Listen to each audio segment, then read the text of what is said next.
11-4 Neuqua back in action for a chance at 5th place at the Montini Holiday Tournament.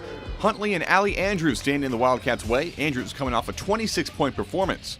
She picks up right where she left off in the first quarter by scoring all of the Red Raiders' points in a 10-4 run. Huntley in front, 11-8. But the Cats take the punches and keep on ticking. Pretty pass from Kai Moon to Cortland Smith, who ties the game at the end of the first with the and one. The second quarter starts with another Moon dime, Bryce Menendez on the receiving end, 13-11 Neuqua. Next possession, Envy caps off a 7-0 run with this Maya Starks steal. She picks up her dribble near the rim but still converts, 22-19 at the half. Starks with a team-high 18. The lead remains razor thin into the fourth quarter. Huntley takes a 33-32 lead with this Andrews bucket. More Andrews later in the frame. A double team ain't no thing for her. She also has a J. She steps out for the 15-footer to give her team a 37-34 lead, 25-13 for Andrews, who scores the first 10 Red Raider points of the fourth. Facing its largest deficit of the game, Neuqua turns to Moon, who's shown massive range all season, 37 all. 3 minutes later, a new face enters the fray, Kayla Barreto, 12 points all on threes. Ensuing possession, the Wildcats have an answer, and it comes in the form of a bomb from Moon, 14 points for her, tied at 42. Just about a minute left, Huntley grabs a 3-point lead after a series of trips to the line from Morgan Clausen.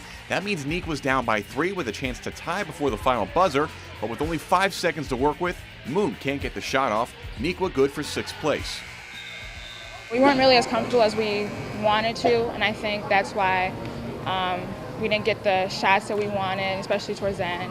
Maya's a great player.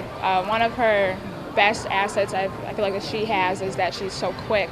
And she was just taking it to the hole aggressively, and her threes were falling. So she was able to hit her threes, and I think toward the fourth quarter, third quarter, I was able to find some rhythm with the three-pointers, and I was hitting the shots that I typically hit. Prior to this tournament, the exception of the Oswego tournament, most of our games had been wins by large margins, and then here we got blown out once, and then we had a tight game with Bolingbrook. Here was a tight game. So really we're learning how to play under pressure in pressure situations like this one. This one was not the outcome we would have wanted for a last-second shot, but we had never, I don't think since I've been here, had a situation where we need a shot like that. I think this was a good learning experience for us this tournament. This is always a great tournament to have right before the second half of the season.